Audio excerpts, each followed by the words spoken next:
Welcome, everybody, to the Competition Archery Media Podcast, where we explore all things pertaining to competition archery. I'm your host, PJ Riley, and the CAM Podcast is brought to you by B3 Archery. And I am joined at the CAM table by CAM manager Josh Grind. And Josh, we're here to talk to the man, elite pro Darrin Christenberry. Darrin, thanks for being here. Thank you guys. Thanks for having me. It actually gives me a little bit of a break from the daily grind this time of year, but I know we talked briefly that you had a podcast with Altizer. Yes. And this kind of stemmed from some of the things that you guys talked about. So I'm anxious. I actually told Stephen too, this gives us a platform to kind of put some messaging out there. I don't know, when it'll be edited, when people will actually hear it. Yes. Gives me the chance to potentially ask some questions that we get constantly and just put some general information out there for people. So thank you guys for allowing me to talk. You bet. Absolutely. Stephen said there were things that he was not authorized to talk about, and he said, you got to talk to Darrin about that. Yeah, Ask him those secret questions. Yeah, I'll like I said, I'll apologize in advance for things that are taken out of context or things that I'm not supposed to say. So I'll apologize in advance for that. Well, and some Anthony of that, Steele, are you hearing that? and some of it, Darrin, I actually called you after this Stephen podcast and just you talking about your workload this time of year and all you were dealing with and some of the exciting things, but some of the more challenging things too. And I was like, well, you need to podcast and talk about that and get that message out there. But before we do, I know PJ wants to talk about the 2025 ASA season. Yeah, I just wanted to get your take, both as the elite team. What's the term? Elite team leader, manager? Pro staff coordinator is what my job title is. Pro staff coordinator. Okay. As that and as a shooter, because you wear both hats? Yeah. It's when people ask me what I do for a living, I'm like, you wouldn't understand. And they're like, well, what do you mean? I was like, you wouldn't understand. They're like, well, what do you do? And I tell them, I compete as a professional archer. I work for the outdoor group. I haul a 30-foot trailer around to events all over the country, set up a mobile archery shop, allow people to test our equipment. And I manage all the people that we sponsor, and we negotiate contracts, or write these contracts, take their orders. And they're like, do what? And I'm like, exactly. You wouldn't understand. So, but yeah, no, it's 2025 season obviously had its hiccups, with weather delays and, the unfortunate events in London, Kentucky. But, archery season, when we're there and able to do an event, that's what I live for. Yeah. I love archery, and being a part of the outdoor group it'll be 13 years this October since I've been with Elite and TOG, which doesn't even seem possible. But watching it develop, I signed a contract as a pro shooter. And then just a few weeks later, they hired me as a sales rep. And I did that for 3.5 or 4.5 years. And then I took this pro staff coordinator job. And now after 8 years of doing that, watching this team grow and watch our business develop, man, it's been cool to see. And it doesn't come without its headaches and its hurdles and its bumps and bruises. It's not all, oh my gosh, you work in the archery industry. It's got to be amazing. I'm very lucky. I'm very blessed to get to do what I do. I get to play with bows and arrows every day of my life if I choose to, but there's a lot of stress that comes along with what I do. And I lose sleep this time of year, but archery season, back to the original question, archery season is like, that's my life. That's my break. I'm out there getting to talk to people, getting to shoot my bow, getting to compete. And that's what I truly love, is just the camaraderie, the competition, and just being a part of what I love. And I get to do it. And I'm very, very fortunate to do that. So we wanted to talk to you about some of that stress that you're feeling now with being the pro staff manager. This is the season. This is the time of year when you're doing contracts. But before we get into that, you do have to feel good about, boy, there was a lot of blue on podiums this year. Yeah, it's crazy to see. We call it the blue wave. I don't know where that started. I don't know who coined that term, but I see the blue wave. I mean, we see it in the pictures. We see it during a bow launch at the Classic. I see it in my emails, in my texts, and my messages on Facebook. I see the demand for what we're doing. Hey, I want to be a part of that team. Man, what a great feeling. They said, Darrin, build a team. And I'm not solely responsible for it. I'm not. I may be the guy they look at for direction or the guy they look at for positions, but Jacob Marlowe's been instrumental in, hey, you need to talk to so-and-so. Jace Boyle's like, hey, this guy, Steve and the sales reps, it's a team effort. Nathan Brooks, everybody has input on what we do. They all have input on who joins this team. Unfortunately, the supply and demand is way out of balance. The demand is huge right now, and it's awesome. But the supply of available positions is scary, and it's ever changing. The archery world, the value of a pro shooter, it's an evolution. And right now I feel like it's changing, and not necessarily for the better. Yeah. And not in a bad way. It's just almost like it's time for a reset. The manufacturers, the industry, just what we do in general. It's time to step back from a distance and look at it and say, okay, where can we make it better? Where can we save money? And how do we move forward? And that's where we're at right now. Is there's a lot of moving parts, a lot. With the supply and demand that you talked about, when you started with Elite 13 years ago, was the demand what it is now? I'm thinking it wasn't. No, I mean, even from my own personal experience, when I got the first phone call from the folks at Elite, hey, we'd like to talk to you about shooting for us. And I said, huh? Elite Archery, Elite, really? I mean, I knew they had a GT 500, but at the time I didn't know who Elite Archery was. I had no idea. A few short conversations later, hey, Levi's signing with us. Oh, really?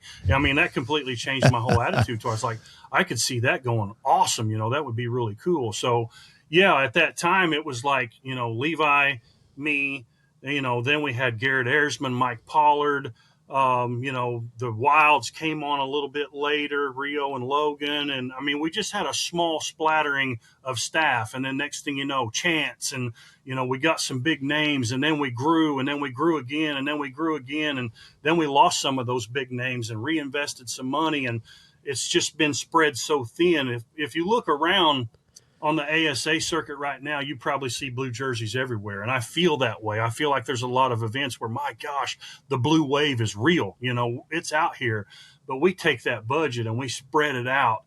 It looks like we're spending millions and millions of dollars, and we're not. And I don't know if that's by design, if that was by luck, if that was by we've built this demand of, the chemistry. I always talk about the chemistry that our team has. I feel like people want to be a part of that chemistry. Yes. When you come by the Elite TOG booth, you're probably going to have a good time. And that is by design. We're supposed to be having fun out there. But no, it's from the beginning to now, it's got such a different complexion. But now it's like, okay, there's so many people that I feel like want to be a part of what we're doing. I hate telling people no, but we're to the point where we have to say, sorry, it just can't happen this time. So it's ever developing, ever changing, and sometimes the messaging is not easy. Yeah, man, there again, you did the same thing Steven did. You went on a little spiel, and I have 10 million questions and probably 12 hours of content to come out of there. But first of all, who called you? Because that person needs... Who called you to shoot for Elite, that very first phone call? Yeah. Can you share that name? I think the very first person that reached out to me was Eric Griggs. Eric Griggs changed pro staff archery forever. And he probably didn't know it then. And maybe he did. Maybe he had some insight, but... No, at the time, I don't think he did. They reached out to me. He got me... Garrett Armstrong was the marketing director for Elite at the time. And we talked to Garrett. Dave Raitano was the VP of sales. Skinny Dave is what we called him. Pete Crawford was involved with Elite at the time. And, literally 3 weeks later, okay, we signed this shooting contract, and they're like, we want you to be a sales rep for us. And I'm like, I don't know the first thing about sales, and they're like, you don't have to, you just need to talk to these dealers, talk archery with them, learn as you go. And I did that for about like I said, 3.5 or 4.5 years. And then we hired a new VP of sales, and he came from the medical background. And I don't know anything about the medical background, but I do know they use rubber gloves, they use gauze, they use Band-Aids, they use syringes, they use all this stuff, consumables every single day of their life. And he came from selling those products to hospitals, to doctors, whatever. So he wasn't looking for customers in April and May. Well, when you brought that mentality to the archery world, you don't sell releases in April. You don't sell a lot of bows in May. It's a seasonal game, and he couldn't understand that. So him and I didn't see eye to eye on the way I tried to sell. I built these relationships with my dealers and, loved on them a little bit, was low pressure. I felt like I was doing a really good job. He didn't like the way I was doing it. And they're like, you know what? We want to get a sales guy in this role. Why don't you be the pro staff coordinator? I'm like, whatever, yeah, that sounds good. I still get to play with bows and arrows and get a shoot. And that happened in, I think, April of 2017 is when I took this role. So, it was, it snowballed quick, hey, we want you to shoot. Hey, we want you to sell. Hey, we want you to be a pro staff guy. And I guess this is the best fit for me at TOG right here. Yeah. Well, that definitely changed the game, having you involved in your presence for sure. So there was a lot in there, the blue wave, and you brought up pictures. We're seeing that across the board, whether it's a state championship. I mean, I get to see all the pictures from all the states and talk to everybody. And Elite and TOG is definitely making a splash in a very wide spectrum. Yeah. So, and you said, the contracts have changed, the expectations. So talk to us a little bit about that. What are the requirements to be an elite contracted shooter, TOG? Sponsored shooter. What do you look at? What you said, the value, your specific words were the value of a pro archer has changed. So dive into that a little bit. Dive into the contracts, the pro archer, and things that you're doing that specifically see that ripple effect through the amateur ranks as well. I got to really watch my words, I guess, or choose my words wisely, but I feel like that anyway. Go back 15 years. The talent pool may have been big, but the number of guys, 95% of the tournaments were being won by 5% of the guys. You had horses you could bet on. That was the guys that manufacturers, I feel like, were looking at.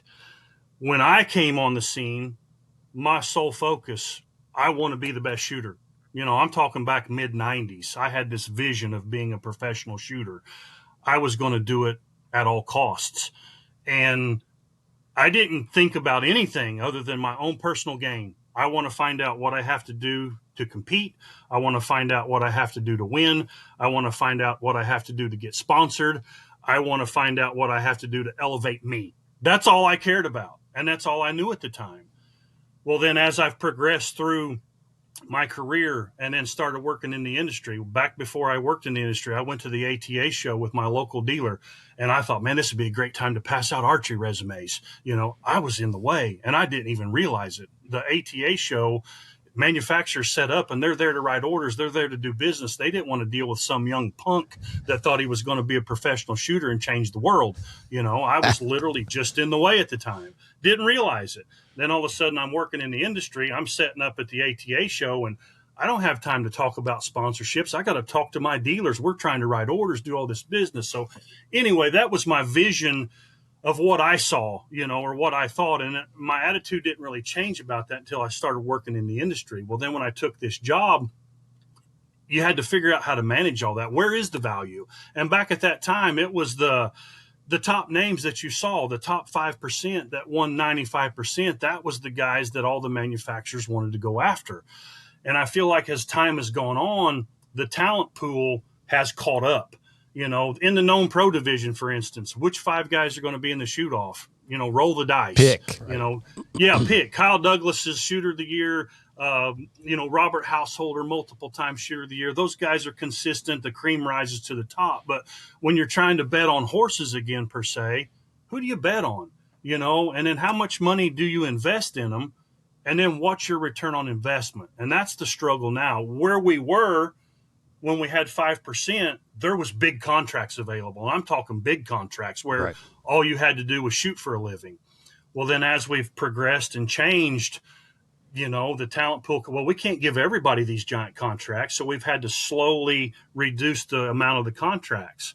Well, now we've started to slowly see, what are we getting in return for this investment? What are we seeing? Is it a couple Facebook posts? Do they walk by the booth and wave hi as they're going back to their car when they're done shooting their round? Where's the value? Where's the return? There's no data on that. I can't tell you how many bows I sell for Elite and TOG. I can't. Right. I can't tell you how many bows, just Joe Blow sells for. There's no data on that. And not unfortunately, but our whole company is run off of data. Our sales guys are pushed, they're pushed to their limits to turn over every pebble and every stone to find every sale. We have dealers. We know what every dealer spends every year on every brand. And they use all these different spreadsheets. And again, that's all run off of data. So they go back and they look at the pro shooter. We're spending how many thousands of dollars? How many bows are these folks selling? We have no idea. We can't pinpoint that data. But that's where we're getting to, is we've pulled back that spend a little bit each year. Okay, we're not going to spend as much. Our sales went up. Okay, we're not going to spend as much this year again. Our sales went up again. Okay, we're going to pull back a little bit more on our pro shooter spend, and our sales went up again. So for the bean counters and the data guys, okay, look, we don't have to spend as much on these pro shooters, and our sales are still strong. That has scared me over the years because of my job. I've grown up in this arena. I've grown up with visions of seeing my name in lights and being a top-level pro shooter.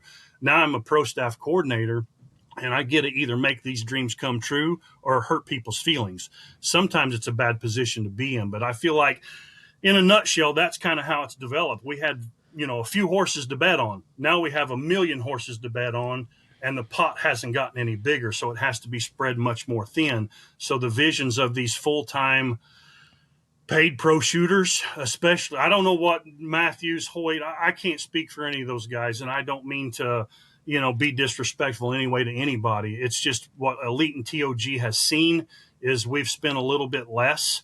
We've spread it out to the shops, to the dealers, to the amateurs. We've increased our amateur contingency, and we're seeing all these blue jerseys pop up everywhere. I like what these guys are doing. I can be a part of the team. But I still want to have that avenue. I want to have, okay, where's my next step? What's my goal? What can I achieve at Elite and TOG? That's still a little bit of the muddy water that we're working on all the time. But I kind of rambled on a little bit there. No, that's basically what I see and where we're at. So, but to answer your question again, what's it take? Man, if you're an awesome shooter, that's amazing. But if you're an awesome shooter and you win, how many bows is that going to sell for us? We don't know.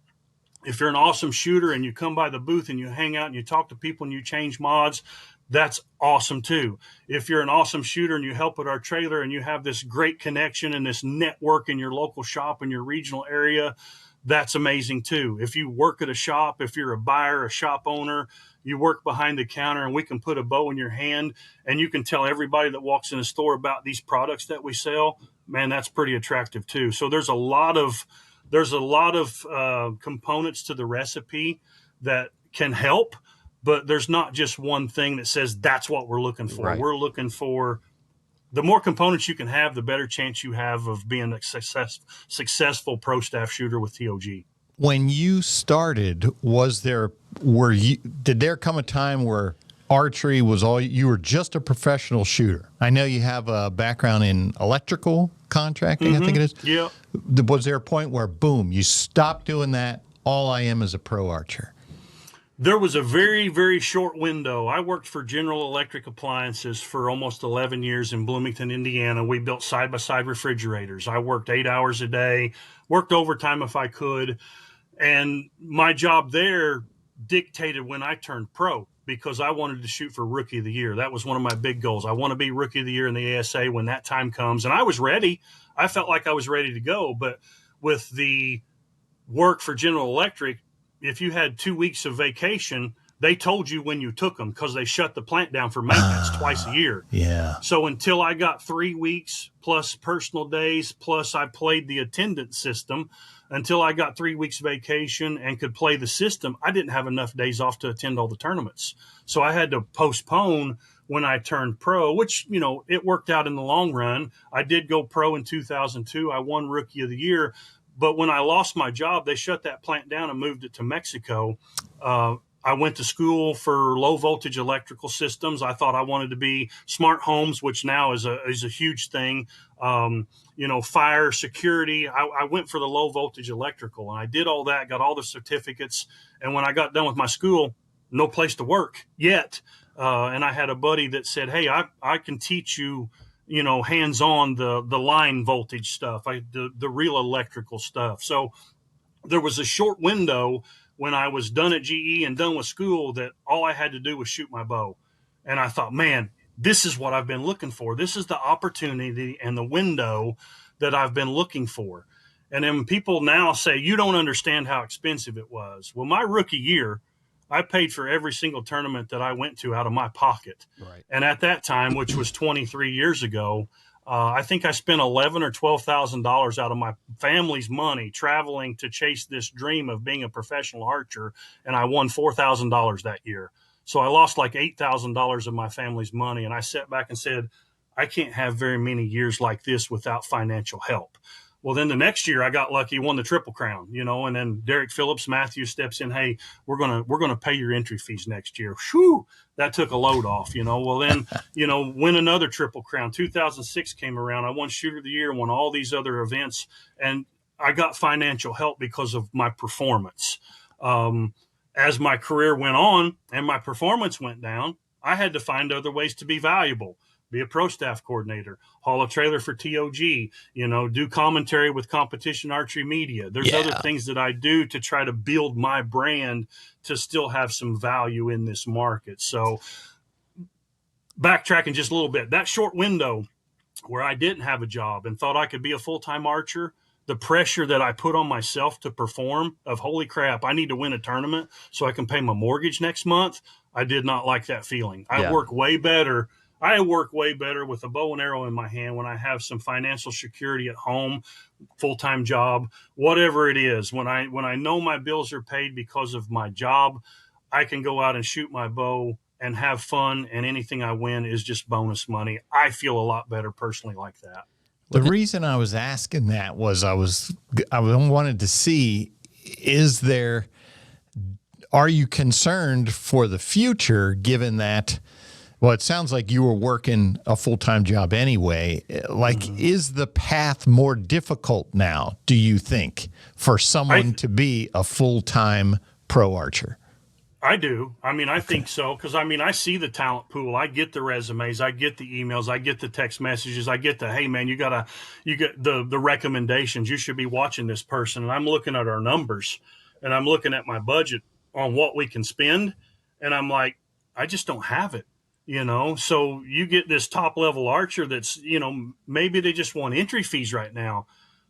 My money's already spent for 2026 and I'm just getting started, So when these contracts in from other manufacturers, maybe another manufacturer doesn't sign a couple of guys. Well, if their contract doesn't end until November, December, I won't even get a phone call for another 6 or 8 weeks, maybe longer.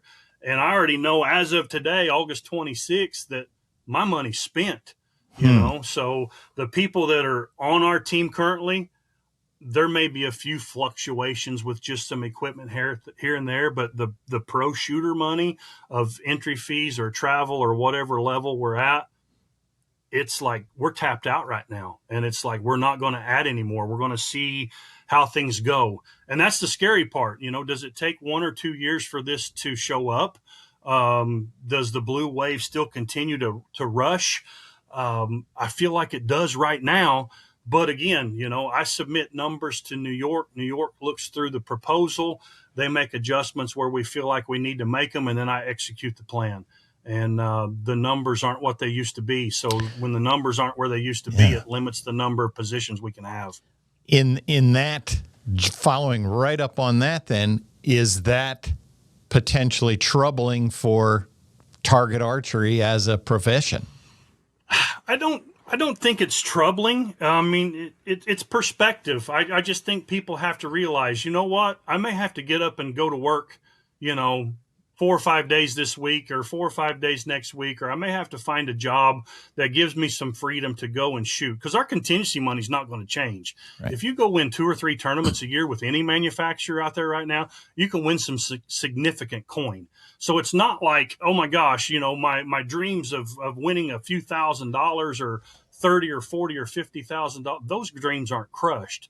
It's just, is the manufacturer going to supply your equipment, pay your travel, pay your entry fee, pay for all of this stuff, and then write you that bonus check when you win? That's the trouble, is there's so much invested from the manufacturer. We've got to figure out how to get a return, and that's the struggle, is where's the data that shows the money that we spent, we're actually getting a return on that. And it's not, the amateur side's easy. We pay contingency, we do all these different things, boom, there's blue jerseys everywhere. On the pro side of things, it's a little more difficult because there's just no way to measure it. We have yet to figure out a way to measure it, and we want to believe it. I want to believe it. I want to believe that nothing's changed. We can still do a $70, $80, or $100,000 contract. I want to believe that, but unfortunately, right now, the real world's telling me it just doesn't make sense. Don't look over here, because I've got all kinds of questions. Go for it. I know you've been chomping. Go ahead. Man, where to start in that? Well, first, you hit a point in there that I want to stress. You said when you were talking about becoming a pro archer, you spent way more than you got back, and you realized, I can't do this for too many years. That's not an archery problem. No, that is not. But people think that's an archery problem. For whatever reason in archery, we feel like if my aspiration is to be a pro archer, somebody's got to pay my way along. No other sport works that way. I mean, you hear pro golfers sleeping in their cars, because everybody always wants to bring, well, if I was making golf money. Well, if you were making golf money, you spent a lot more money to get to that level than you are in archery. I mean, it evens out. And, I know a guy who was a collegiate national champion. And I asked him, I said, why didn't you go to the PGA?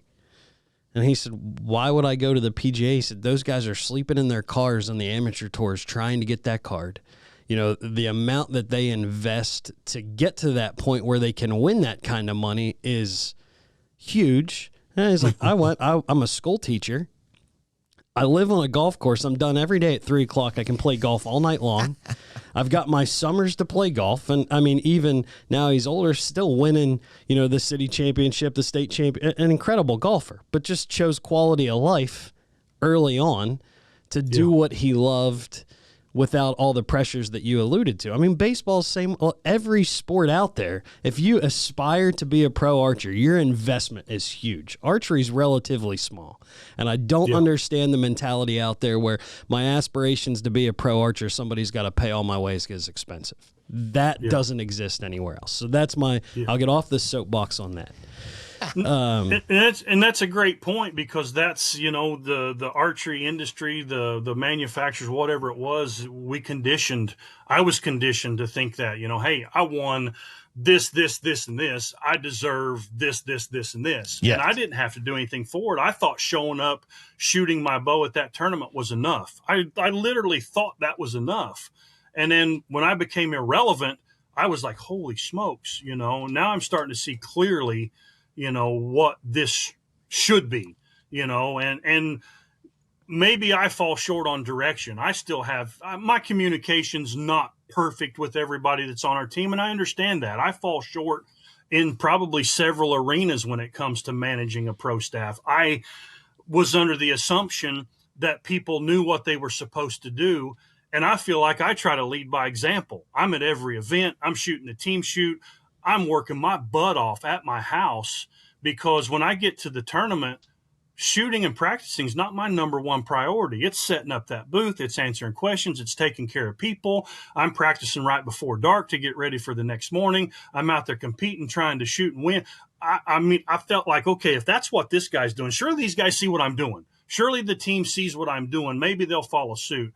Some cases they do, in some cases they don't. So that stuff will have to be addressed individually. Right. But I want the team aspect. I want the work ethic.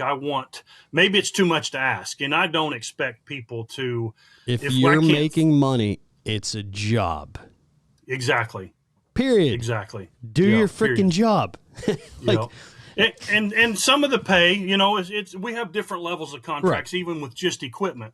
And I don't expect people to show up and work that booth for 6 hours a day and do 15 social media posts a week and write, report. I don't expect that. I do not expect that.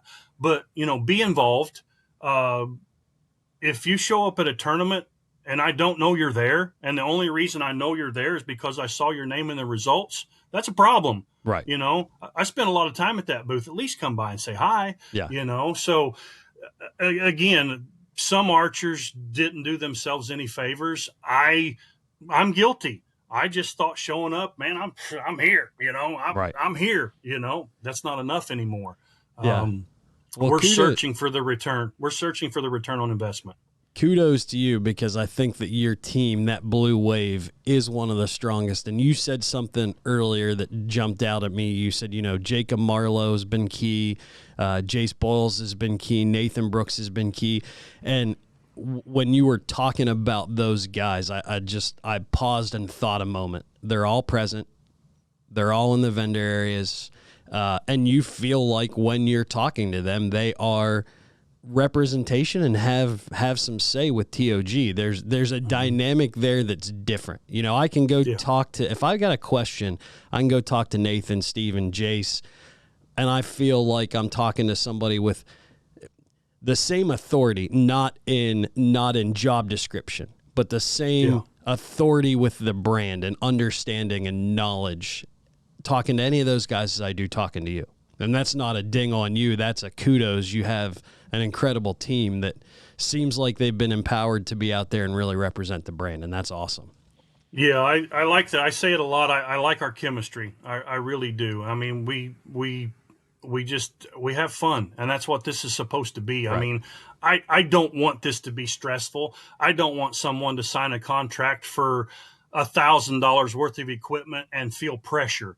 That's the dumbest thing in the world. I'm not standing over somebody with a notebook going, they finished 6th, they finished 9th. It's not a performance. It's not a performance-based program. Maybe some of it needs to be more performance-based, but I can't say that because I said earlier, if a guy goes and wins and wins and wins, how many bows does he sell? I don't know. Right. So I can't say this is performance-based, but it's visibility.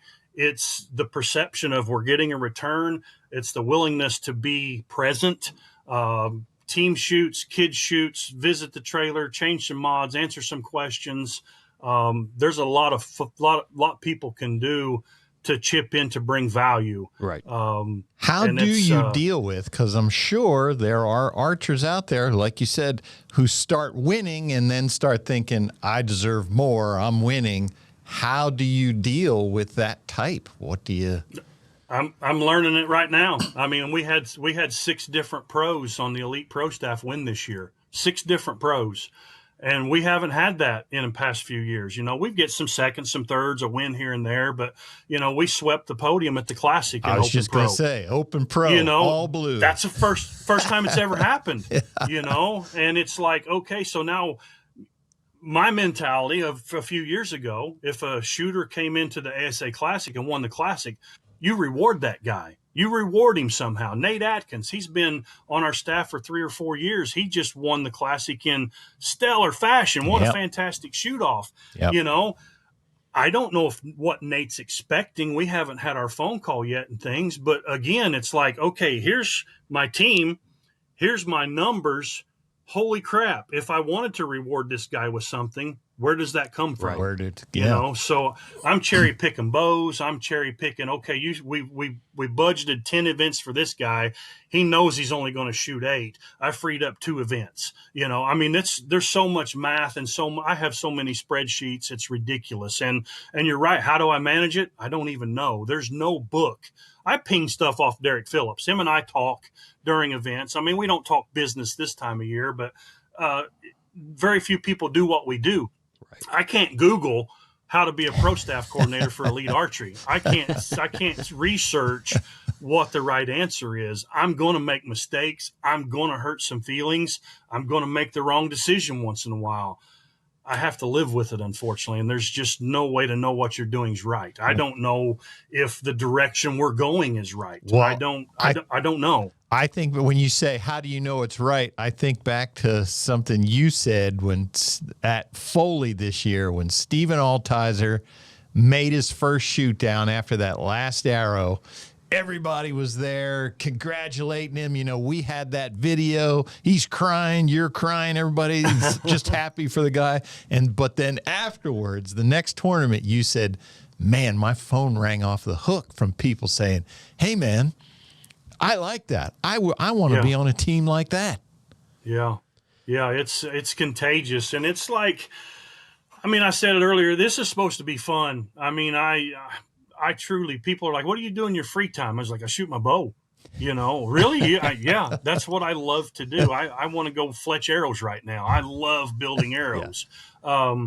It's just what I love to do. And if I can somehow figure out a way to get a bonus check from it, you know, I'm in a different situation. I'm on a salary. I'm a paid employee for TOG. You know, I'm going to be at all the events because I'm paid to be there, to set up, to have a booth, to let people try our stuff. I'm one of the exceptions. But the dream of being able to go and shoot the bow and just get a little taste and, you know, cash a check. My career was over till I switched hands. I wasn't going to make a penny as a right-handed archer. And lo and behold, I've got a new lease on life, and I see some checks rolling in and a couple wins and a few podiums, and that's all I need. I'm never going to get rich off archery, and I didn't plan on getting rich. Right. But, man, I'm having a good time. So, yeah. Man, so many questions. Fire away. Let's talk contracts for a minute. Okay. And not details. Don't get scared. I won't put you on the spot. But okay. What? Nathan Brooks. I want to know that guy's contract. No, but we've talked about measuring ROI, what that looks like, what's expected. Now, I can speak from an organizational standpoint. A lot of pro sports, the sanctioning body, you have a contract. The pro athlete has a contract with the sanctioning body. It works one of two ways, right? You're either directly contracted by the sanctioning body or your team owner, so, you know, like TOG or Matthews, whatever, has a contract that certain deliverables are met from your team. I mean, Marshawn Lynch made it famous. Bag of Skittles. I'm only here so I don't get fined, right? Like, that's contractually obligated media stuff. When you're measuring ROI from a pro staff manager, from a company, what kind of things are contracted into shooter contracts to help measure that ROI? You know, is there a media contract? Is there a be at the local bow shop so many times? What does that look like? There's some verbiage in ours. We use a contract that's been in place since Levi and I first signed the dotted line back in 2013. And it's 19 pages. It's a bit overkill. There's a lot of stuff in there that I don't even understand. And I've been doing these contracts for 8 years now. And I tell people that, look, it's a bit overkill. All of our brands, Winner's Choice, Slick Trick, you know, Elite, Ultra, Scott, CB, they're all mentioned throughout this contract. So when people get one and we're just signing them up for Elite or maybe just Elite and Ultra, they're like, oh my gosh, you know, it's got verbiage about CBE and I'm sponsored by True Ball, and it's got verbiage about Scott and I'm sponsored by, or True Ball or Excel, vice versa. Anyway, there's mentions of different brands that are conflicting. And I'm like, you know what? This isn't life or death. You know, this isn't millions of dollars. I can change some things, but it's literally, we have a minimum tournament requirement. You guys pick. You want to shoot 4 IBOs, shoot them. You want to shoot 6 ASAs, that's what we're going to put in there. If you want to shoot 4 NFA events and 2 ASA events, there may be a 6 tournament requirement. If you're going to get 2 bows, 2 sights, 2 releases, 4 dozen arrows, I'm just throwing numbers out there. If this is what you're requiring from us in a contract, we would like to see you shoot at least 6 events, and you pick. You pick them. I mean, it's really, there's not a lot of pressure on these folks. There's really not. But contracts of yesterday were lump sum divided by monthly payments. You decide, I'm not going to go to Iowa. The weather's bad. Boom, you still got your monthly paycheck. Hey, they're calling for rain in London this weekend. I don't want to get all my stuff wet. I'm not going to go shoot the ASA. You still got your paycheck.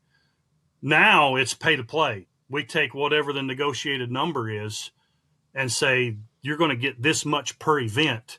If you shoot 2 events, you get paid for 2. If you shoot 12 events, you get paid for 12. It's pay to play. You get paid after you show up at the tournament. That's how rapidly our stuff changed, because we were spending this giant amount, allowing people, you pick and choose as long as you shoot your minimum, which typically on a big paid contract, it was a minimum of 10 or 12 shoots you had to shoot, preferably 2 full circuits of ASA, IBO, ASA, NFA, whatever combination it would be.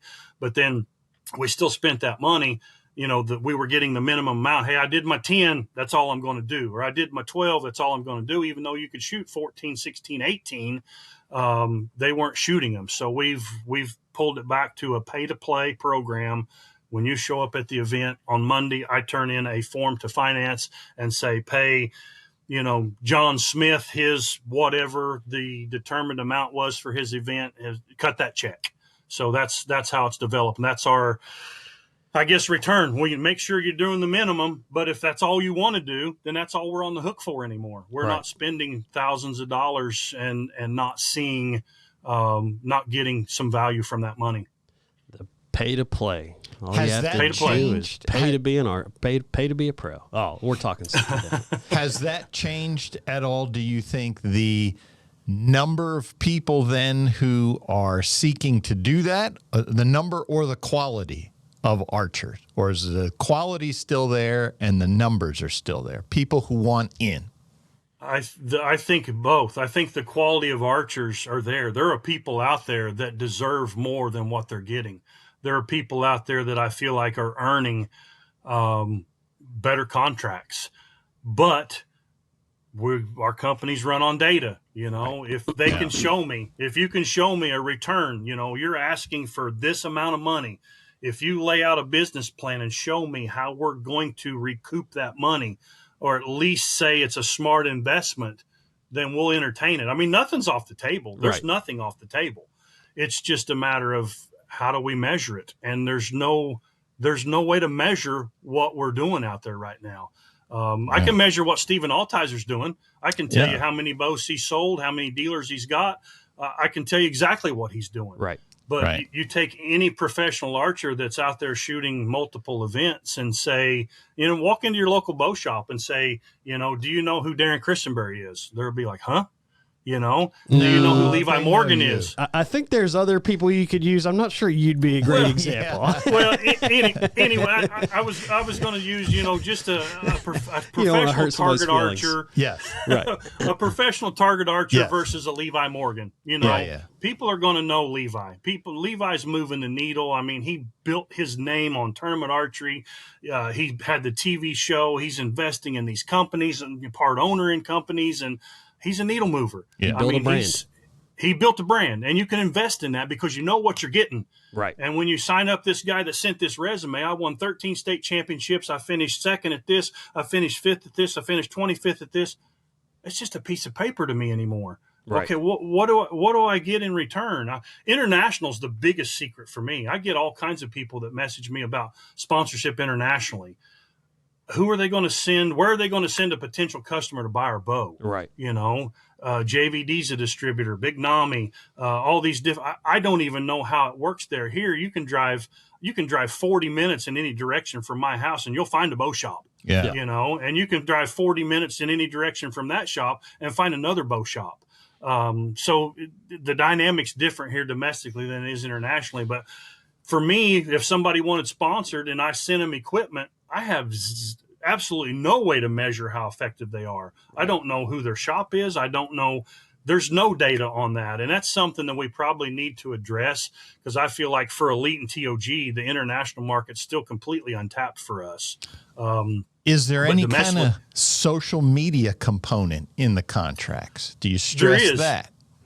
Well, it's funny because every single 19-page contract that I talked about a minute ago that I sent out, the very last 2 paragraphs about this long in bold print says each athlete or each celebrity will post 1 time weekly or 4 times per month on their social media platform, period. Yeah. It's in the contract. Yeah.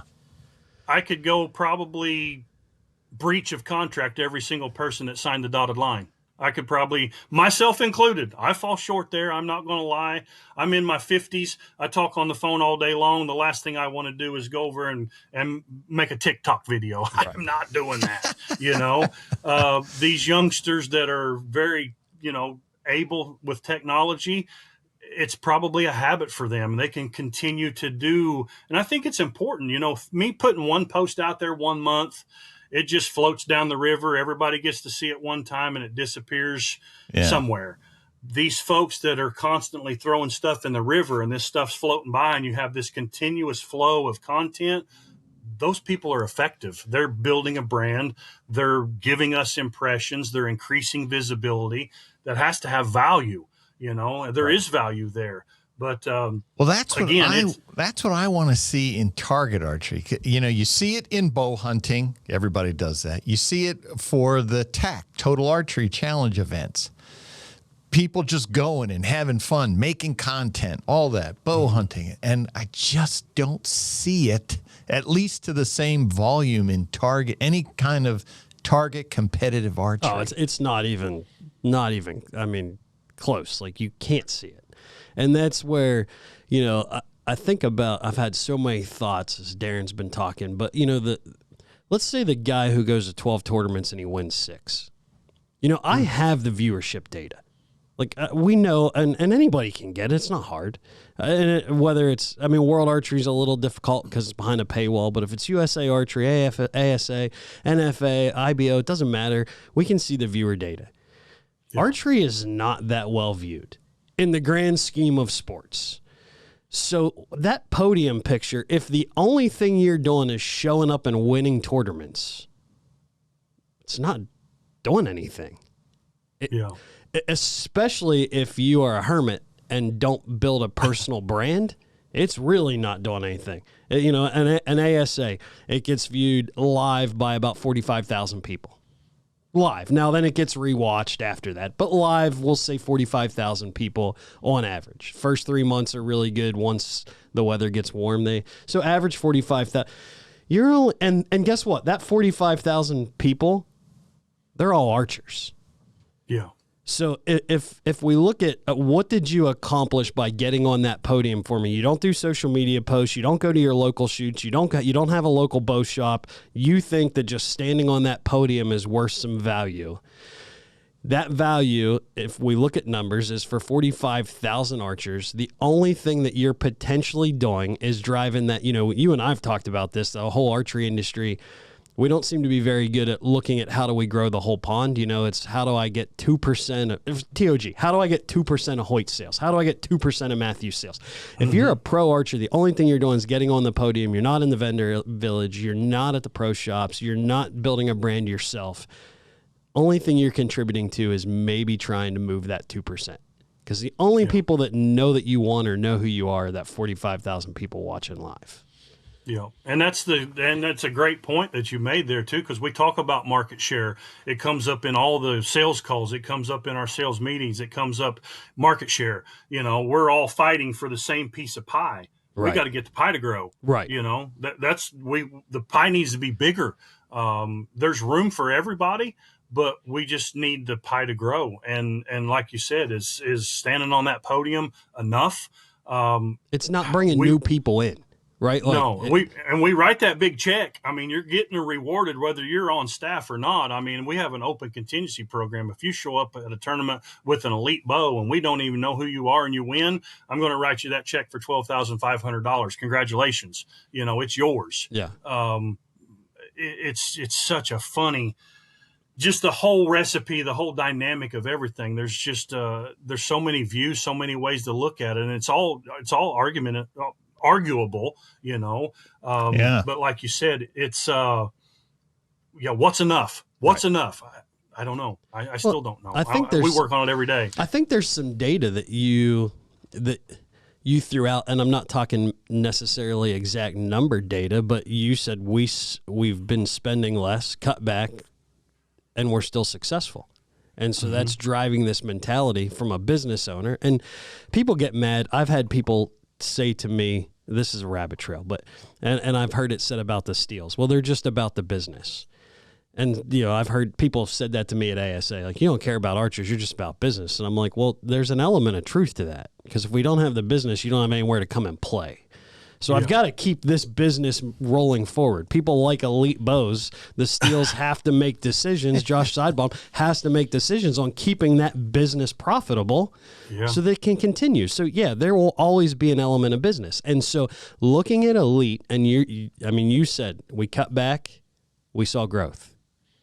It's not affected our ROI. Well, let's cut back again.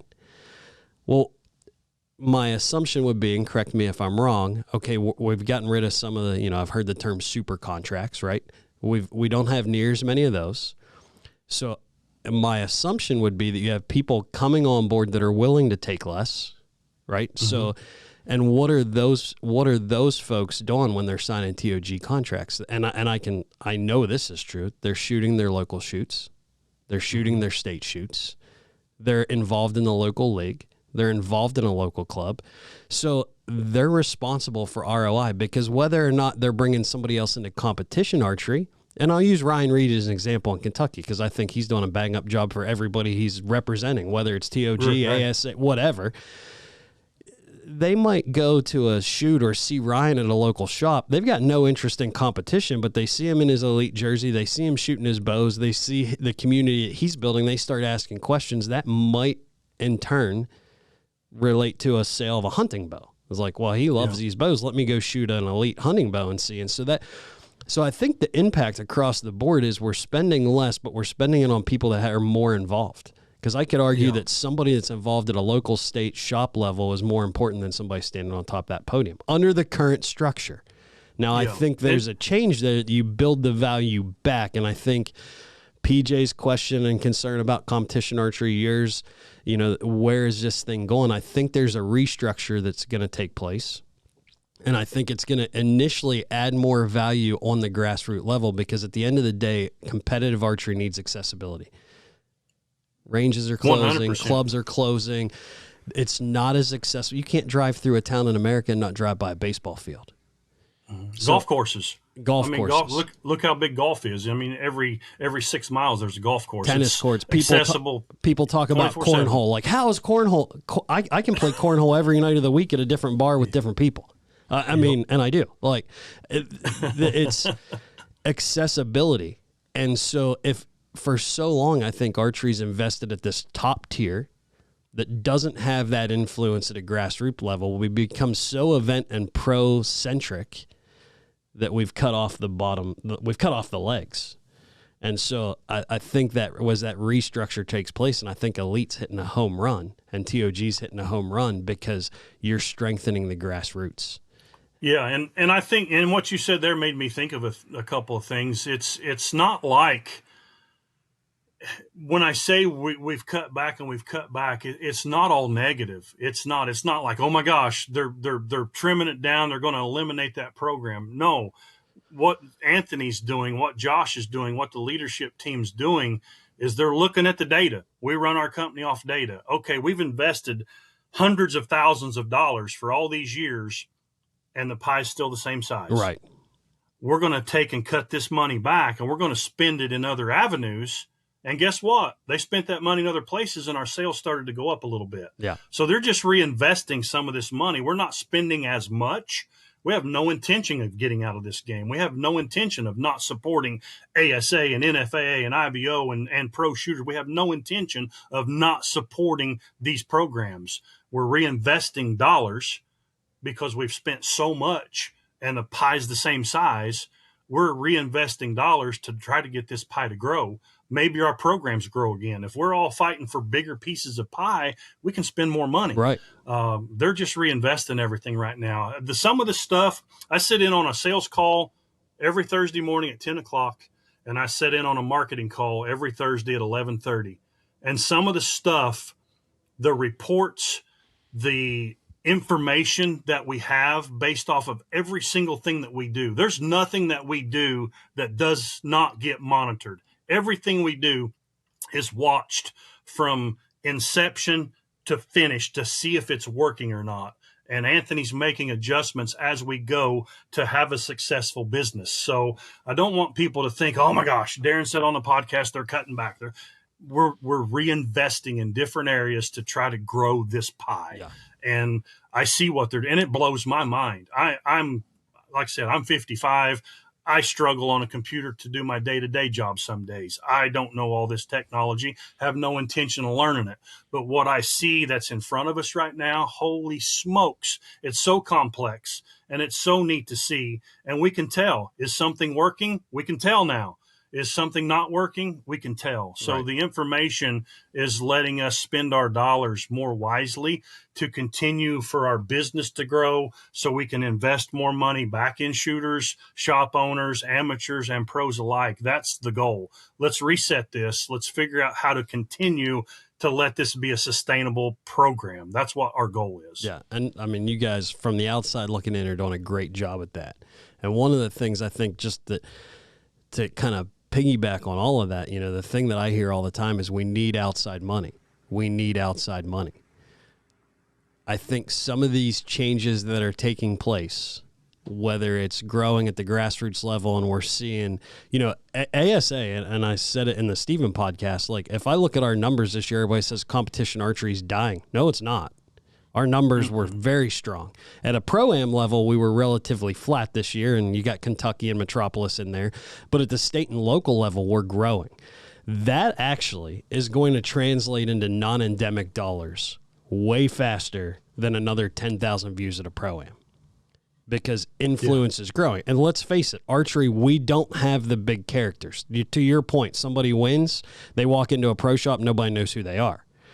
We don't have the characters to attract the attention of the non-endemics, as far as, you know, they've got this huge following. Everybody knows who they are. We don't have a LeBron James. You know, we don't have an Andre Agassi, old tennis terms. We don't have a Patrick Mahomes. We don't have somebody that is a household name, whether they're a sports fan or not.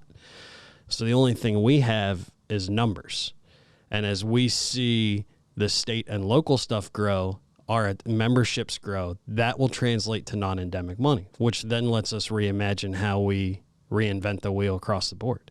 So I say all that to say, like, it's not doom and gloom, to piggyback on what Darrin said. It's exciting. I think there's a reshuffling of the chairs, and I think that things are changing, but it's opening the door to, I think, what can be. Is there Darrin, is there any kind of weight on your end in terms of indoor archery versus outdoor target versus 3D? Those are probably the three big ones. Is there any, from what you're trying to accomplish at Elite, does one carry more weight than the other? In my eyes, I guess my short answer would be no. If I really had to dissect it, I would say 3D would probably carry more weight because it's closest to bow hunting. And I mean, let's be honest, hunting bows is where I get my paycheck from. It's not, now this year may be different. We may sell enough victories to, you know, who knows what will happen to the budgets, but hunting bows is where we make our money, and we dabble in the target market. And because every other manufacturer's done it, and every other manufacturer's had success from it, we play in the pro shooter, sponsored shooter arena. I mean, I feel like it's a must. You have to give your brand credibility. Sometimes wins give it credibility. My gosh, maybe they do have a super accurate bow. Again, it's more data. But no, I would think if I don't give one more weight over another. If you're a killer indoor shooter, or you're one of the best yardage judges, or you're one of the best known pros, I want good people. That's probably number one. If you're a great shooter, but you're a butthole, I'm not really interested in you. You know, it's all the aspects. If you're a great shooter, you got a great personality, you're willing to help, you're showing up events, you know, you're not, it's just, you know, be a good winner, be a good loser. Yeah, there's a lot of things that are attractive, but I personally don't put more weight on different, different, you know, indoors versus 3D versus IBO ASA. I don't have a different value in those events, or those, what's the word I'm searching for? different disciplines. Yeah, There disciplines. You go. I wish people who, if there are people listening who have never been to one of these tournaments, I wish there was a way to paint the picture of what it's like in Vendor Village, that the elite trailer is just a different place. It is. There's always something happen. You go by, there's always a bunch of blue jerseys. People are always laughing, smiling. It's just, and mixed in with that, there's people testing bows. There's people checking out releases, checking out the product. But it's more than just, I think it's, people want to be there just because you want to be there. It's if I want to hang out somewhere fun, archery's supposed to be fun. Mm-hmm. The elite booth to me is fun. And then while you're there, you're checking out the products. I'm sure that can't hurt. Before Darrin says anything on this, let me say something, and I can speak as an organizational owner who's at the beginning of these things. Elite is one of the first trailers to arrive, and they are the last trailer to leave. Every event. Yeah. That is invaluable to me. I've sat in the trailer and watched Darrin pull in. Literally the only trailer there. Mike Notarangelo's normally not far behind him with the LAS Express. Right. But I've watched Darrin pull in this year. We're handing out award checks on Sunday. Vendor Village is gone. And there's Elite and there's LAS. Now LAS says they got a ton of stuff to pack up. But I thought this year that speaks volumes to me. They want to be here, and they're here for everybody.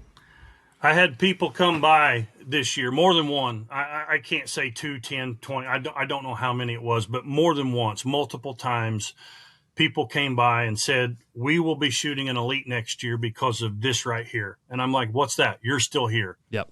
When it's just amateurs, you're there. When I can come and get my check, and you can, and I stay there. How long are you going to be here? I said, I'm going to be here until I write the last check. And that's what I tell people. And I mean, I'm busy. I want to get back home and see my wife and see my dogs, but I got a job to do, and I'm present. I'm there. I get there to most ASAs on Tuesday. Yeah. Some of them aren't close. It's a long drive. It's a long day. I get there on Tuesday. I may do some inside initial setup. Wednesday morning is usually my time to go judge, to go make sure my bow is good through travel. And then I go back and I set up the CBE stuff, the ultra stuff, the releases, the whole. I mean, it's a process. And then at 8:00 Thursday morning, we're open for business. And then we've got the team shoots on Thursday. We're open all day Friday. We're open all day Saturday. We may close down depending on who's in the shoot off and who's doing commentary and things like that with the booth. But I'm usually back over there 7, 7:30, 8:00 at the latest on Sunday morning, and I'm there until I write the last check. And people like that. We see it. We see who leaves. We see who stays. I get it. People are busy. They want to get home. I understand that as well as anybody. But I also understand the impact that we're having by being present. People appreciate that. That's our customers. They're the reason I get paid every 2 weeks. If we don't have customers and we piss everybody off, I'm looking for a job somewhere, and I really don't plan on looking for a new job anytime soon. Well, I'm hoping Anthony and the TOG folks, if they're watching this and listening, that understand the impact that has. And that may not be something that shows up in data, but I promise you, if you talk to the people who goes to these events, that's one of the things that we'll mention, because we hear it as well. Yeah. That, there may not be a visible ROI there, but it's impacting somewhere in that pool. Yeah, and I've walked in those shoes. I mean, when I wanted to be the successful guy, see my name and light, stand on the podium and hold those checks, man, getting that check. I mean, my whole wall out in my indoor range is plastered with my contingency checks, and that's for nobody but me. I want to see the work I've done over the years. And I was, oh, yeah, I remember that. And, oh, yeah, that I remember. Those little checks are worth 15 cents to a stranger, but they're worth thousands of dollars to these archers. And when you can write them for them, or, man, they say thank you for staying. And I'm like, that's why we're here. I mean, it means a lot when they just say thanks. And when you guys recognize what we're doing and that I'm there for these people, and we're there to help our customers, man, that's reward enough. Just people saying, hey, thanks for being here. I got to It's imagine awesome. if you're shooting K40 and it's your first time on the podium and Darrin Christenberry hands you a check, I guarantee you think that's pretty cool. Well, for sure. And then think about, and again, to circle back, I don't want to beat a dead horse, but you write a check on Saturday night, it gets seen, that in that podium picture, but you write that check on Sunday. You personally, Darrin Christenberry, wrote a check, gave it to somebody K40. That check is not getting left behind. It's going back with them in their car. They're showing it to their buddies at work. They're showing it to their hunting buddies. They're taking it into their local pro shop. And the ripple marketing effect of that is exponential. And I don't understand. I don't understand where the disconnect is of not realizing that. That's what we've built as a team. I am responsible for getting the trailer there. I'm the one that stays. I made that decision. This is what I'm going to do. When this trailer changed hands over the years, in the past 4, 5, 6, 8 years, it was going to be like, okay, nobody's going to haul it. I'm afraid it's going to go away. I feel like this is a very important part of what we do. And I was like, I have the freest schedule. The guys from the factory have to take off work to bring it. Sales reps have to quit selling to bring it. I work in the marketing department. Why would I not take responsibility of this thing? And it lives at my house, or it lives a couple miles down the road. I transfer the inventory. I treat it like it's a business, and I want these people, and I'm glad people notice it. I mean, that's reward enough for the extra hours, the extra days on the road. And if we gain business from that, and we ensure that we all still have a job tomorrow, man, that's reward enough for me. And I'm glad people take note. That's what we're there for. We're there to help. Well, you guys took the opportunity this year at the Classic to launch your new target bow, the Victra. And, I've been through several of those bow launches. You never know quite how they're going to be received. But that one, to me, seemed like a social media home run. Yeah. It just all of a sudden, it's for whatever. I mean, it's a good bow, but it just caught fire. People, and it just went nuts. I don't know. And it still has. It's still going like crazy. And outside looking in, people are like, oh my gosh, you guys launched this bow in August. We're going to have it for our full indoor season. And it's so cool. And it is, business wise, for the sales reps, for everybody, it's awesome. But guess when the contracts run through? October 1st to September 30th. That's when the contracts end. So the contracts begin October 1st. Well, we launched a bow August 2nd, something like that. Hey, when can I get my new bow? August, all of September. We're 8 weeks away from contract renewal. So to sit down and look at the big picture and order all these bows 2 months before anybody even signs the dotted line, pretty scary thing to do. Here's your sign. Is that you who does that? That's me, yeah. And I'm like, okay, I'm 99% sure we're moving forward with all these folks. If you want to send your order in, go ahead and send it. So I've got bows that have been ordered. I've got bows that have been delivered. People haven't even signed a 2026 contract yet. So, so sorry, Josh, if that's... That's why I haven't gotten my bow. You told me we were going to have a contract, but I haven't gotten my bow yet. That's my sign. And let's talk about the pro staff coordinator, who I'm going to bet you don't even have one yet. I don't, because I'm left-handed. You're left-handed. I do have one on order, and I'm under a multi-year, so I'm good. My contract won't expire yet. But it's a scary spot to be in, because I'm like, okay, what do I do?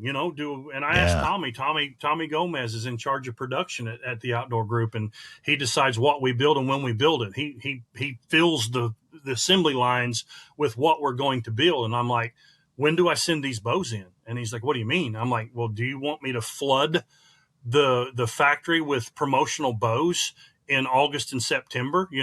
Our new year starts October 1. This is a 2026 bow. Are the numbers skewed? Does it matter? He's like, send them in. We're ready, and literally, I mean, I've ordered bows on Friday and they've shipped on Monday, depending on color. I mean, maybe it was laying there in stock. That's unusual, but the lead times have been really, really quick. We're in a good position. And I say that for the dealers that are hesitant, target archers that are like, I don't want to order one. It's going to take forever to get, blah, blah, blah. Right now we're in good shape and we're meeting deadlines fast. Tip of the hat to the team. It's good. And I love having the bows out there for people to have them early, but on my end, it's a nightmare with paperwork. Yeah. And I have, like, literally here, this is no joke. This is bows and orders. The check marks are contracts that are completed.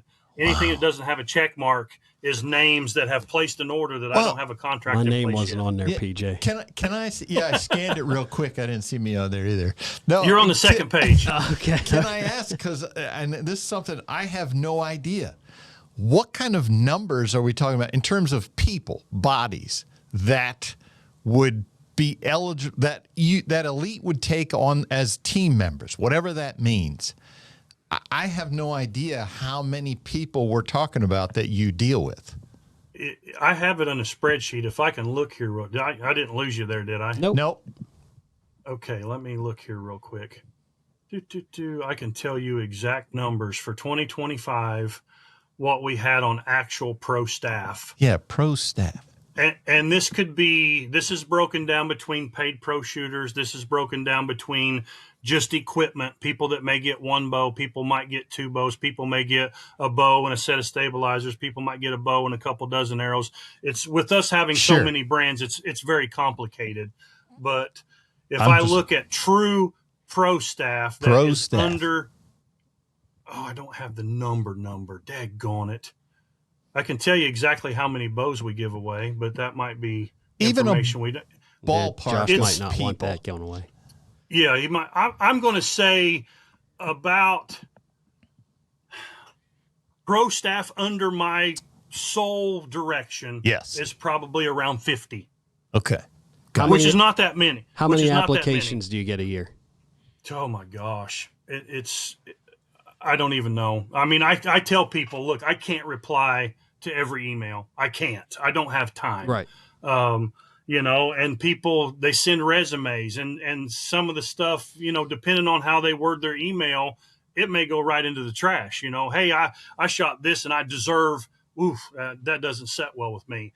If I open up an email, it's like, man, I love archery and I've worked with my local shop and I've worked my way through the ranks and I want to find out what it takes to help you promote your brand and me be a benefactor of that. Man, if they started off like that, I'm reading their whole email. I'm looking at their resume. If they're looking like, I want to help you help me, I'm interested. If I open up the email and I won 2 state championships in whatever class, and I feel like I deserve 6 bows, $100,000 and 10 dozen arrows, I'm not reading another sentence in that. But, the needle movers is basically an extension of our pro staff. What we did was we empowered our sales reps to be pro staff coordinators. For me, like I said, a lot of times the resume is just a piece of paper. When I know people, I see people, I get, good references from people. Hey, this guy's legit, whatever the case is, then, I may, under my direction, sign them up as a pro staff shooter, but we empowered our reps, what we call a needle mover program. If you have a shop owner, if you have a buyer, if you have a shop shooter, they could wear any hat, they could have any title. If they have the ability to move the needle, and what we do is we say, okay, we signed up Joe Smith from ABC Archery on January 1st, 2024, and they were doing $0 with us. And we signed Joe up as a sponsored shooter, and we gave him a bow, some arrows, a release, a sight, whatever that combination is. We go back 12 months later, a full rolling year. Okay, ABC Archery did $27,000 with us, and we signed up Joe Smith for the investment of $2,000. That's a win. So that's what we've done now. We've allowed our reps to say, hey, I got this dealer. He's a pro shooter. He owns a shop. He has a league. He has a JOAD program. He wants to shoot our stuff. He's currently doing $6,000 worth of business with him. But if we give him a bow and some arrows and a sight, and we measured again, and he did $60,000 with us, holy smokes, there's our return on investment. That's the data we're looking for. And I actually did it last week. I had a guy come across my radar, sent me an order in. I'm like, Haven't seen him much this year. I know he shot some tournaments, but I just haven't seen him much this year. So I called customer service lead and I said, hey, I need you to look up this dealer and also look up this other dealer because we have him listed on both. And he told me, hey, I don't do a lot at this dealer, but I'm really going to help this dealer. Okay, cool. And like real world numbers, we signed him up. First year they did like 12,000. Second year they did like 23,000. Third year they're almost 50 grand. And we're spending a couple $1,000s on this investment. So that's the needle mover program is the exact same contract. I mean, page for page, word for word, what I send to a pro staff shooter. It's just a different bucket, a different angle of attack that we're seeing real world numbers, a return on our investment. And we're investing there. We're spending money there. We're looking for those people. But again, we give away a lot of bows. We give away a lot of sights and a lot of releases and a lot. So the pro staff side may suffer just a little bit because we've got data to back up that these needle mover programs are 100% working for us. For sure. Well, Darrin, I don't, and you use the term needle movers, so I don't know if this qualifies, but I want to tell you, right upstairs, there's a medal hanging from my computer. That is from the Lancaster Archery Summer Solstice first place champion. There were 3 people in my division, and the other 2 withdrew for medical reasons. But I am the champ, and no one can take that from me. So you were eligible. I could promise you, PJ, if you sent a resume, if you called, text, or emailed and said, I'd like to have an elite bow to do whatever with, we would see a return on that investment. So what I'm hearing, and I'm trying to, we probably should have started with this stuff, how to help people that are out there desiring to be pro staff, because we're not trying to be discouraging. But if I could kind of boil down what you're saying and what TOG would see as a return on investment, I think one of the best pieces of advice I could give a shooter that has aspirations to move higher, find the jersey that you want to wear. Yeah. And I think that's where Elite is hitting a home run, because a lot of people want to wear that jersey. I think me getting into it, and if I was going to aspire to be a pro archer, that first free jersey of a brand that I wanted to wear would mean more than you call me up saying, I'll send you a free bow, right? Because of that team dynamic in that jersey. And you want to wear that jersey, it's going to be easy for you to fulfill the things you need to for whatever sponsor you're wearing that shirt for. They're going to see an ROI because you're excited about it. Yeah, and I get the resumes with an equipment breakdown. A guy sends me a resume. Hey, man, I really want to be on Team Elite for 2026. Okay, current list, I'm shooting a Matthews title, a True Ball release, an Excel sight, Shrew stabilizers. They're not shooting a single TOG product. Right.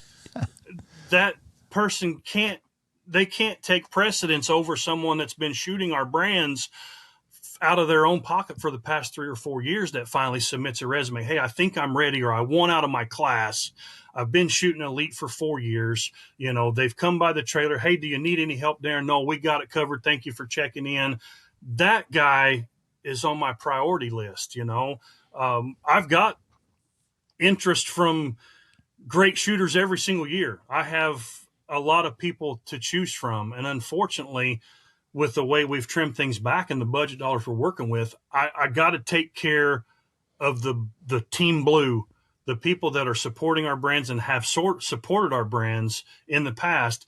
They take precedence right now. Right. I don't know if that's right, wrong, and different, but for me, as a person trying to do good things for good people and try to do the right thing, I can't snub somebody that's been shooting our bow for 4 years to bring on someone from a different manufacturer in their place. I struggle with that. And that's some of the stuff that I lose sleep over this time of year is what's right, what's wrong. What kind of impact does that have? Do they go to their local shop? Well, those SOBs treated me so bad, blah, I don't know why you're so. I don't know if it has that effect, but I certainly don't want it to have that effect. So some of the decisions I have to make and we have to make may not be right, but it's not for the wrong reasons. We're not doing it because, to be mean or to just say no. I don't make a decision without thinking it completely through. I don't. Even my wife all the time, why'd you do that for? I said, trust me, I've thought this through. It's that same way when I'm making a decision with a pro shooter or an applicant or anybody that we do. I try to think about it. What kind of effect does it have? I talk to Altizer. Hey, how's this affect us if we lose this guy? I call Nathan Brooks. Nathan, if we lose this guy, how does that affect you? I have those conversations because I'm making decisions for my day-to-day that could affect everybody else's paycheck, and I don't want to do that in a negative way. And we're talking about pros primarily here, but just you talking about that made me think of we do a video at every ASA called Meet the ASA where we go around to the amateur different classes, and the last one we did was Hunter Pins 45. Is that a class? Hunter Pins 45. And the kid that was in the group, there he was with his elite. I think he was shooting a verdict, and he had his elite jersey on. I mean, he's shooting Hunter Pins. He was mainly a bow hunter. I think he said he was in school to be an engineer or whatever. It's our fastest growing class. There he was shooting, and he was happy to be wearing that jersey, just like Stephen Altizer, Darrin, Christenberry, everybody else. I just, to me, that's where I find it interesting when you go down to the classes that are, not right there, semi-pro, you kind of expect that. K50, you're going to see a lot of those people. But when you get down to the open 40 and classes like that, they're several steps away, but there's still people there, man. They like being part of the team. And that class specifically wasn't listed on our annual contingency payout. I don't know where it slipped in, how I missed it, whatever, but whatever it may have been Foley. One of the early on tournaments, guy comes up, hey man, I got first place in 100 pins, 145. And I'm like, okay, cool. Wrote the check, got home, put it all in. Next thing you know, I'm looking at 145 again at a different event. I'm like, it's not even on the payout schedule. It's not even a class we advertise that we pay. But I looked at the numbers and I'm like, holy smokes, there's like 49 guys average in this class. We have to pay contingency in this class. There again, that decision's made off of data. Right. If we have a class where that averages 7 people, we're probably not going to pay full contingency in that class. Right. Again, we don't make decisions of like, okay, we got to pay all of them. We got to look at the numbers. If we're paying out $500 in an amateur class for them to win it, there's got to be more than 6 people in the class to make sense. We're dangling that carrot in hopes people go and buy a bow from their local dealer and come to an ASA and compete. And if they win, get first, second, third, as long as the numbers meet the requirements, we write those checks. We're happy to do it. We're glad to do it. It's awesome. But 145, that was a class that we didn't even notice in the beginning. And then, holy crap, you said is one of your fastest growing classes. We rewarded those guys this year with contingency, even though it wasn't scheduled. And they deserve it. There's enough guys in there to justify that being paid out. Yeah, a lot of interest around that. So I don't want to take up all your time today. And we've talked about a ton, but if just to put it in a real simple, what should an aspiring archer who wants to be sponsored, what would you recommend they do now? Whether it's a young person, a teenager, somebody getting in late at life, they want to compete, and they would their end goal is to be a pro staff archer. What's your best piece of advice?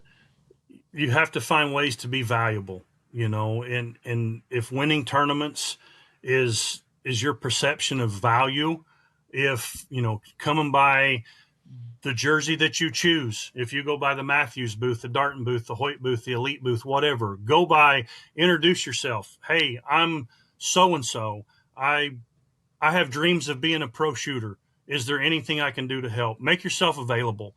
If you have a social media presence, share the jersey. We put stuff out every other day, Elite, Ultra, Scott, CBE, share that information, introduce yourself, make yourself known. If you're winning a lot, we'll know who you are. We will know who you are. Yeah. But if you're not winning and you want to be a pro shooter, figure out a way to be valuable to that manufacturer. And it could be, hey, I'm going to be here Tuesday at 3:00 in the afternoon. If you want to come help me set bows out, come on by. won't tell people no. And there's a lot of times I have more help than I need, but find a way to be valuable. Find a way to make these manufacturers have an interest in you. Because if you're just coming up with your hand out going, hey, what can I get for free? That's a short conversation. Right. Very short conversation. Find a way to be valuable. Find a way to be helpful. Your local shop is a great place because we can measure that. Your local dealer is going to tell us, man, this kid is awesome. This kid helps me sell bows. This kid's got a bright future. Find the right avenue, make yourself available, make yourself valuable, and find a way to have value. Find a way to be valuable to a manufacturer if you plan on courting that manufacturer in the future. And to piggyback another question off that, and then PJ, you said you get a lot of emails you can't respond to, a lot of phone calls, people come to the booth. This is your platform to talk to all those people you have to say. Because I know you don't take it lightly. You and I talk on the phone. It seems like we're always around this time of year. We get on the phone because the season's over. And you always say, man, I'm so busy. I can't sleep at night because I've got to tell people no that I really like. So this is your opportunity. What would you say to those people that maybe don't get the contract this year?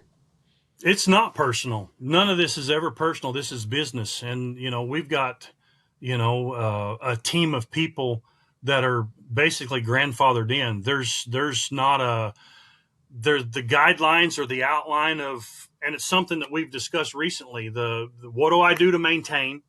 What do I do to move up? And if I don't do certain things, am I at risk of moving backwards? We don't have a real clear outline of that because the demand for our staff hasn't been as big as it's been the past couple of years. We're finally feeling, oh my gosh, we're full. What do we do? I don't have any available positions, and I've got good people that I can't cut, So if I don't cut someone, I can't really add someone. But what I would tell people is don't give up. This isn't, I tell people, they're like, hey, I didn't see where to apply for staff. I'm like, well, there's really no application process. You can send me your resume, and I'm not trying to discourage you from doing that. But I want to let you know right now, I don't have very many available positions, if any. So don't take it personal. And I try to set that stage early on. It's not personal.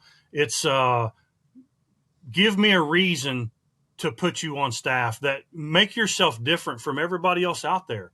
That's what I need is some individuality. I needed somebody popular, somebody that's going to move the needle, somebody that we really want to share our information. That's what I want. But if you get told no now, it's not because I don't want to, and it's not because I don't like you. I've got personal friends that I've known for years that are like, man, I really want to apply for staff. And I'm just like, oh, I just don't have room for you this year. I can't do it, or somebody that's been on staff for 2 or 3 years, man, is it time for me to get some entry fee money or something? Man, not this year. Sorry, don't take it personal. So I do lose sleep over it because, like I said, I don't make decisions that I don't think about. And with the demand that we have, it's a lot to think about. And that's probably where I got all this gray hair from. I really, you just had your 29th birthday, right? I just celebrated the 26th anniversary of my 29th birthday. Yes. So, but yeah, that's in a nutshell. It's like, it's not personal. I've been given a task with the outdoor group to manage a shooting staff and find a way to make them valuable, to find a way to increase the demand for our products. And it's a tough job. And I'm only allowed to have so many people officially on staff. And if I don't have a reason to fire somebody, I can't really hire a replacement yet. So it's just we're at the gills right now, and until somebody does something wrong or decides they're going to move on, I don't have a lot of available spots, unfortunately. Well, that was a good talk, Josh and Darrin. I enjoyed that. There was a lot of stuff I didn't know about. Yeah, I get sideways and I get rambling on. I get to talking, and yeah. That's good stuff, though, because like I said, that's a whole element I don't think I fully understood, how all that works. Yeah. Let's be honest, Darrin. I ain't going to be on anybody's pro staff for my shooting abilities. Let's just put that out there. And that's okay, and I not to drag this out, but we've got people that probably, and I can't say never, and I don't mean it in a bad way. I don't. There may be someone on pro staff that may never compete in the pro division. You know, they may be a pro shooter, but they may not win, and we're okay with that. Yeah, but yeah. their network and their connections and what they do and how they help, there's the value. You know, Right. You don't have to be a top pro shooter to have a chance. You don't. You know, bring some value to our table, give us a chance to discuss it. And, you know, if there's openings, you might get one of those coveted spots. So he's saying there's a chance. Find a way to add value, PJ. And that would be, you know, just to the archers listening, like, find a way to add value. And when you come up, what I'm hearing you say, Darrin, it's way more important for you to come up and share your network with me, share your value, your individuality, way more than your accolades and podium finishes. There were two young kids that I saw at the Classic who were running around with their cameras, and they wanted to start doing video content. I forget which divisions they shot in. I say young kids. They were probably early 20s, late teens. And I was like, yes, more of that. Yeah. Kids your age showing that this is fun, this is cool, this is what it's like to be here. I was like, that's what this needs. I mean, to me, that's how TAC got to be what it is. And I think ASA, you know, I'm biased, but I think that's more enjoyable than TAC to me. But it just doesn't have that push behind it from those people. And so those kids were like, do you think anybody would mind if I was like, no, nobody's going to mind. Yeah. Do your thing. Show yourself having fun. And then people come and complain to me, well, what are you going to do when there's cameras running around all over here? Celebrate? Yes. Yeah. Because there's going to be more dollars in the bank for you as a pro shooter, as an amateur shooter. Like, bring it. I'm going to celebrate. And it's funny because I hear complaining a lot. Well, the pro staff's all that is a popularity contest. And I loved that you said popular. When you were, it is. You're being paid from a marketing budget. Of course, it's a popularity contest. Like, and that doesn't mean you have to be, you know, out there understanding what that. Like, yeah, there is you have to have influence, and whether that's shooting at 6 different leagues and different clubs, or being at ASA or NFA event and being in the vendor village, like, there's an element of popularity there, and it's influence, and it's here's what I was talking to somebody at ATA last year, and they were not actually in competition archery, but they said that 9 out of 10 people, when ATA was in its booming years, were people asking for sponsorship dollars. And they said the exact same thing Darrin did. They said if one person would come up and say, hey, I use your products, here's what I could do for you, I'd take him in the back room and have a contract signed today, because nobody does that, right? Yeah. It starts out with, what can you do for me? What do you got for me? A lot of nuggets of wisdom from Darrin in there. The one-sided relationships, I'm not interested. No. Yeah. All right, Darrin, we took up a lot of your time today, but I sure appreciate it. I learned a lot, as always. And I have to always mention you or Darrin, or you or Nathan. I call Nathan Darrin sometimes too, doing our commentary during the competitions. You guys don't have to do that. I'm sure there's other things you could be doing, but I, for one, appreciate having you guys sitting there, because you have the knowledge of what's happening out there. But I can also tell that I think you guys like it too, which makes it more fun. I don't feel like I'm bothering you. Yeah, no, the first couple of times I did that, I was terrified. I'm like, this is going to go horribly. And now, I don't even think about it. It's like, oh, I'm not in a shoot off. I'm going to go sit in the booth and we're going to talk about archery. And if you've done something for the majority of your life and you're not comfortable talking about it, I would probably do something different. I'm very comfortable talking about archery, I guess. And we get good feedback. I'm sure there's somebody out there that probably hates what I say or how I say it, and that's fine. But I enjoy it, and we get a lot of positive feedback. I wanted to mention that as another way that you support the industry and what you're doing, and that, people like myself appreciate that. And we appreciate your time today. No, I thank you guys. Like I said, I hope I don't want things to get blown out of context. I'm not trying to make enemies anywhere. We're trying to evolve our program to meet the market, and make good decisions. And I'm not always going to make the right decision, and forgive me if I don't. And we're